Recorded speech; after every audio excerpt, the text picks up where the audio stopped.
Hello guys, योग आयुर्वेद में आपका पुनः स्वागत करता हूं। आज मैं आपको बताने वाला हूं एक ऐसी जड़ी बूटी जिसका उपयोग करके आप बहुत सारी बीमारियों से छुटकारा पा सकते हैं। तो ऐसे एक जड़ी बूटी है जिसको हम ओंगा या अपमार्ग लटजीरा के नाम से जानते हैं।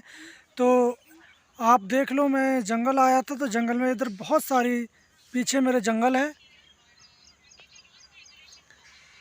तो जो अपमार्ग है ये रोड के किनारे या जंगल में या ऐसी खाली पड़ी जगहों में ये आपको मिल जाता है।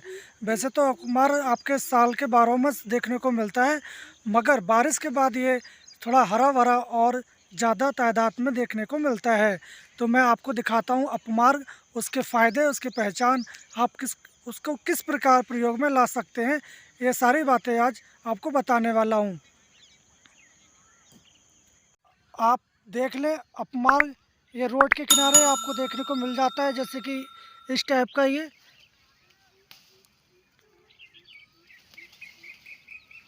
ऐसे होता है। इसके जो बाली है, बाली पे कांटे जैसे चावल जैसे दाने होते हैं, ये हाथ पे चुभ जाता है इस प्रकार। तो इसको अपमार्ग, लटजीरा, चिरचिटा या औंगा के नाम से जाना जाता है।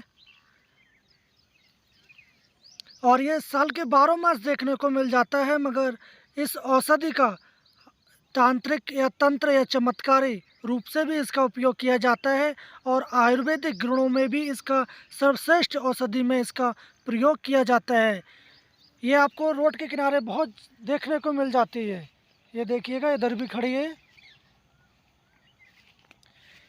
अभी ये बारिश के बाद इसके नए बीज लगना स्टार्ट हो गए हैं।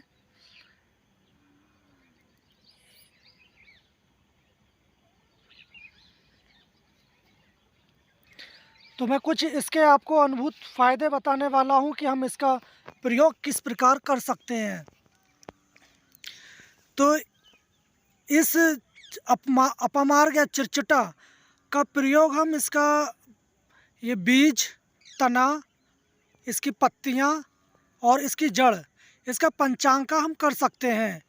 और बाज़ार में आपको इसका क्षार भी उपलब्ध हो जाता है, जिसको अपमार्ग क्षार के नाम से जाना जाता है। जो पंचकर्म में क्षार सूत्र बनाया जाता है, उसमें इस क्षार का उपयोग किया जाता है। तो वो क्षार उष्ण और तीक्ष्ण होता है और लेखन का काम करता है। तो मैं कुछ इसके फ़ायदे बताने वाला हूँ। अभी इसके ये बीज जो हैं कच्चे हैं। जब ये बीज पक जाएं तब आप इनको तोड़ लें और इनको निकाल कर रख लें। माइग्रेन या सिर दर्द होने पर आप इन बीजों को पीसकर सिर्फ सूंघ लें। तो ऐसा आप 2-3 दिन करते हैं तो आपके अधरशिशी या माइग्रेन का दर्द भी चला जाता है।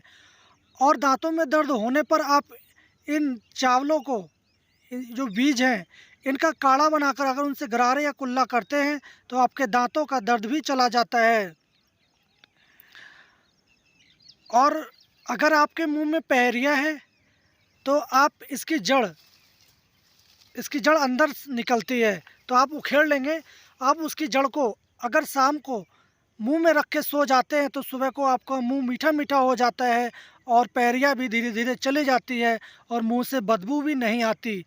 और इसकी अगर ये टहनी है, ये इसके अगर आप दातून भी करते हैं तो आपके दांत स्वस्थ, मजबूत और चमकदार हो जाते हैं। अगर आपको कहीं भी फोड़ा फुंसी है तब आप इनके पत्तों को पीस कर वहाँ पुलटस या लेप लगा देते हैं तो आपके फोड़ा फुंसी बैठ जाती है। बंद गांठें भी इसके से पत्तों का लेप करने से बैठ जाती हैं। टाइफाइड या बुखार होने पर ये औषधि मात्र 3 दिन में ही टाइफाइड आपको दूर कर देती है।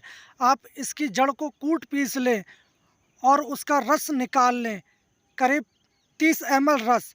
आप खाली पेट सुबह शाम सिर्फ 3 दिन सेवन करते हैं तो आपका टाइफाइड भी चला जाता है। जिन लेडीज़ को रक्त पदर या श्वेत पदर की समस्या रहती है, आप इनके बीजों को चावल के धोन के साथ अगर इस्तेमाल करते हैं तो उनके श्वेत पदर में भी काफ़ी लाभ हो जाता है।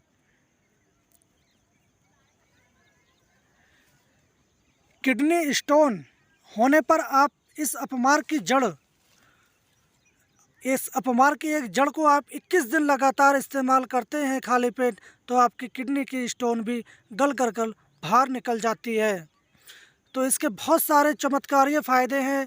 जितना भी इस पेड़ की हम बात करें फ़ायदों के बारे में तो कम ही है। इसका पंचांग पूरा हम इस्तेमाल कर सकते हैं। अगर सूखी खांसी है तो हम इसके जड़, तना, पत्तों की हम भस्म बना लें और उस भस्म को करीब 2 रत्ती से लेकर 3 रत्ती तक हम शहद के संग सुबह शाम चाटते हैं तो हमारे खांसी में भी बहुत लाभ होता है। एक इसका और भी चमत्कारीय फ़ायदा है जो हमारे गुरुजन या गांव के लोग आज भी करते हैं कि जब लेडीज़ प्रसव की समस्या में दिक्कत होती है तब आप इसकी जड़ को कमर से बांध देते हैं तो प्रसव भी सुखपूर्वक हो जाता है। मगर जैसे ही प्रसव हो जाता है उसके पश्चात आप इसकी जड़ को खोल दें। और एक और भी इसका प्रयोग है, नाभि खिसकना या हट जाने पर आप इसकी जड़ का छल्ला बनाकर अगर कमर में बांध देते हैं तो आपकी नाभि भी ठीक हो जाती है। तो ये अपमार के कुछ फ़ायदे जो हमने अनुभूत किए थे या हमारे गुरुजनों द्वारा बताए गए, हमने आपको बताने का प्रयास किया। आप इस अपमार का प्रयोग किस प्रकार करते हैं हमें कमेंट बॉक्स में ज़रूर बताएं और हमारे इस वीडियो को आप अपने आस पड़ोस या अपने फ्रेंड को ज़रूर शेयर करें ताकि वो इसका प्रयोग करके फ़ायदा उठा सके। तो हम कल फिर मिलते हैं एक नई जड़ी बूटी के साथ। तब तक के लिए धन्यवाद।